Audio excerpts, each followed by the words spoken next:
Hello guys! Another day, another vlog na naman tayo mga inday. Ayan, magluluto tayo ngayon ng ampalaya na may itlog na may konting manok. Yan.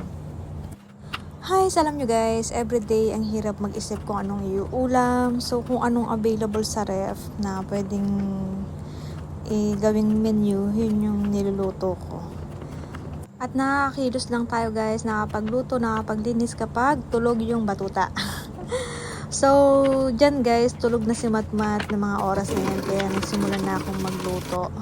So, kumain pala muna ako dyan ng breakfast. Alam niyo, late na ako pala gumising kasi late na rin matulog si Matmat. So, sinasabayan ko siya ng tulog sa gabi.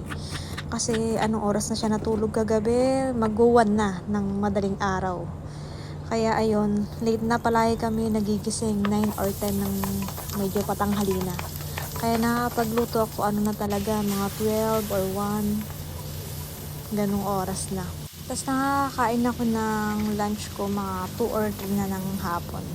Kasi bago mag 3, kailangan nakapagluto na ako ng lunch para pagdating ng mga kapatid ko, luto na yung ulam nila.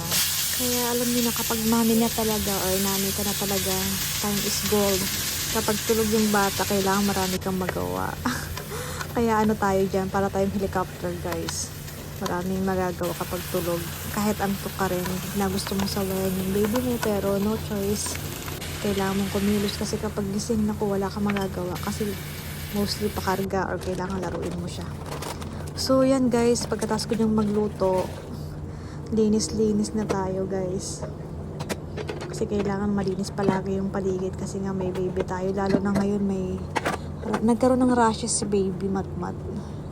Siguro sa init na rin. Kasi pawisin siya guys. Pawisin yung niya, lalo na yung ulo niya. Napakapawisin. Yan, seryoso yung mukha natin dyan guys. Yan guys, everyday kong ginagawa yan pagkaluto. Kasi nga kapag hindi mo siya nilinis na kung matigas siyang linisin, kailangan babaran pa. So every luto ko punas yan guys. So yan, feeling haggard na. Haggard na ako, hindi pa ako naliligo dyan. Hindi pa ako naliligo guys. So after ko dyan, kapag tulog ulit yung Matmat, doon ako maliligo. So yan, napakabilis ng oras. Lalo na kapag, ayan na, nakikita nyo ba guys? Gising na si Matmat, hindi ko na malaya. Nakikita ko sa likod gumagalaw na. Hindi ko siya namalaya na gising na kasi nga hindi siya umiiyak kapag kagising niya. Nagulat na lang ako dyan. Magugulat na lang ako na pagkatapos ko dyan, magugulat ako na gising na pala. Nakikita niyo yung galaw ng galaw sa likod ko. Ay naku baby ko, Matmat.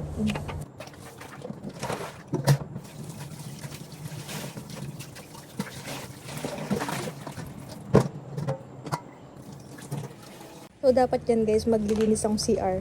Pero nakita ko yung baby ko. Tingnan nyo. What?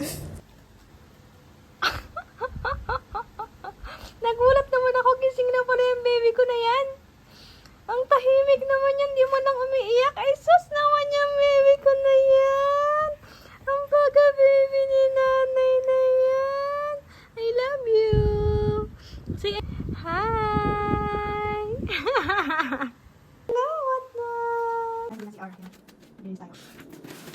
Bata na yan, din lang muna siya habang naglilinis ako dito. Ito lang yung CRS. Tapos yun siya. Nag-vlog si nanay ha, dyan ka lang ha. So yan nga guys, iniwan ko siya dun sa niya, sa jumpero niya. Habang naglilinis ako ng CR. Mabait naman siya guys kasi nga pinapanood niya lang ako. Iniwan ko yung isa kong phone sa kanya para manood siya ng YouTube or yung music na pang kids. Pero guys, hindi siya nanonood. Tapos tingnan nyo guys, ang bait-bait niyan. Tinitingnan lang niya si nanay habang naglilinis dito sa CR. Very good talaga yung baby ko na yan. Ay, sus naman yan. Naglilig-alig naman yan. Ay, sus. Ay, sus. Ay, sus. Bye-bye. So yun guys, after ko maglinis ng CR, nakaligo na ako. Tapos ayan, nakatulog na si Matmat dyan sa time na yan. Kaya nakapag-video na ako para sa TikTok. Para mag-promote ng lipstick. So yan lang guys. Thank you for watching. Bye. Ayan, gandang-gandahan ng peg. Bumili na kayo sa TikTok ko, mga inday. Thank you for watching guys. See you again.